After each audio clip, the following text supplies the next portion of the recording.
Okay, you guys on the Facebook group are asking for a slow-mo of the face-on of my swing, and I'm gonna go one step better. Perhaps it'll be one step better, maybe one step to the side.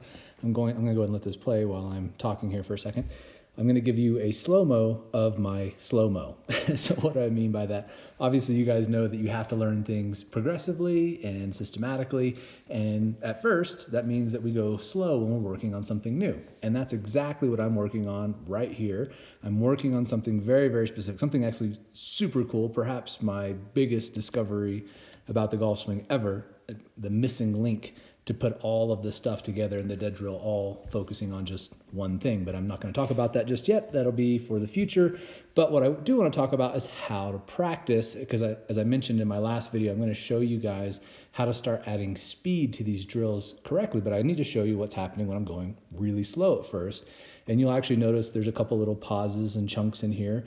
And that's what I'm going to talk about. And then I'm going to walk you through a little bit what's going on here and what to look for when you're working on your own swing in slow motion, because there's specific things that you're going to notice that will be a little bit off or exaggerated. So with that being said, let's start talking about this. So first of all, you'll note that when you're going really slow, things don't fall into place perfectly. These muscles, when they stretch correctly, they're stretching dynamically. They're stretching and then they need to rebound and use that stretch shortening cycle to produce speed in the swing effortlessly.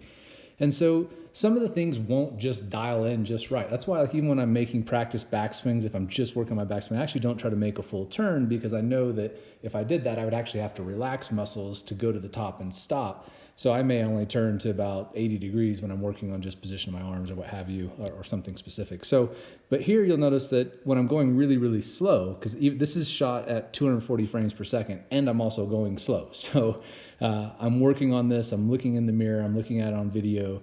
And so you'll notice I make a pretty big turn pretty early. In fact, right about there, you can start to see my right shoulder blade. So about parallel to the ground, I've made a full shoulder turn already. And obviously I'm not done yet, because that would only be a 3/4 or half swing. So as I keep turning, I keep making a pretty big turn, and you'll start to notice right about here, this is what's really cool about when you start loading things correctly. And this is, again, what I'm going to talk about in this upcoming video that I was alluding to, where I'm going to start showing you how to put this stuff together at speed. Because you can see, even though I'm going really slow here, you can see that my hips are already dynamically shifting back to the left. Let me give you a little reference line here.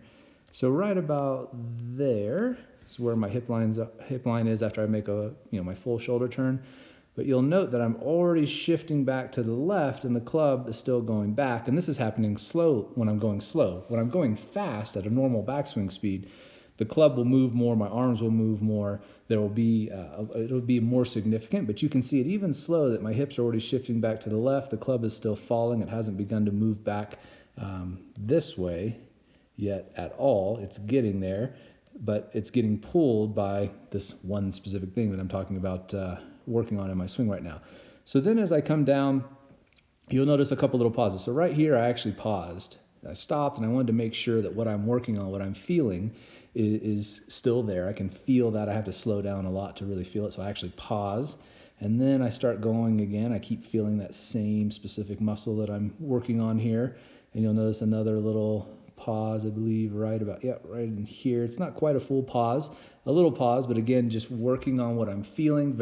I spent a ton of time, 10, 15 minutes in front of the mirror, at least that long, maybe 30 minutes in front of the mirror. Lost track there, but just working on this stuff. So now what I'm trying to do is translate what I saw in the mirror and what I saw in video into feel. And in order to do that, I've got to kind of break it into chunks. So now I can still feel what I was looking for in the mirror and on video. And then as I come down now from here, once I get past that last little chunk, which is just about, past the end of the transition there, it's getting into the post-up move. Now I'm just going to go ahead and freewheel and let it all release. And also another thing you'll note, my hands are pretty far ahead at impact.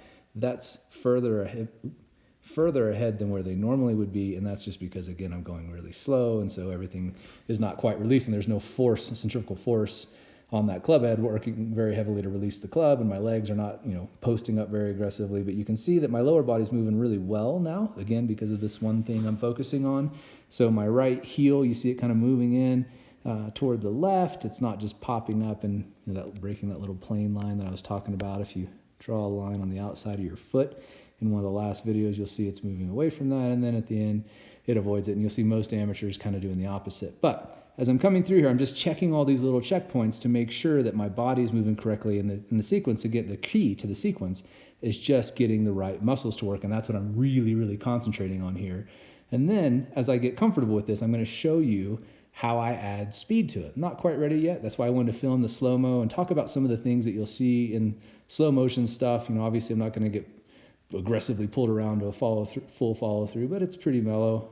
You know, still working me around, making sure my release looks good. I've got nice width and extension there. Hips are posting up correctly, all that normal stuff. But once I've got this dialed going really slow, which, you know, I'm already pretty close. I'm able to kind of put it together with a couple little chunks. I've got a little chunk here where I pause, and a chunk here where I pause, and then I'm kind of letting it free wheel through there. So I'm getting pretty close to being able to start showing you guys how I add speed to this exact same thing.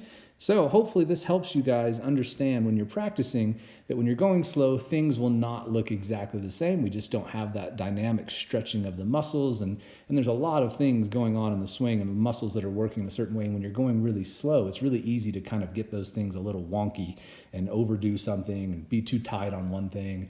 And when you add speed to it, you're going to start to see, which is the video that I'm getting ready to do, how you have to start checking those things so that your speed starts coming without messing up the movements, because the feeling of things will change. And that's why you notice I've got these little pauses as I'm working through this sequence of movements. I still have to do that, but I'm going to start adding more and more speed to it. And that's what I'm going to share with you guys in the next lesson. So hopefully this helps you guys out when you're looking at your swing, your slow-mo in slow-mo. Note that things are going to be a little bit off, but for the most part, you can see that they're pretty close to being a pretty darn good, fundamentally sound face-on view of my swing. We're making progress.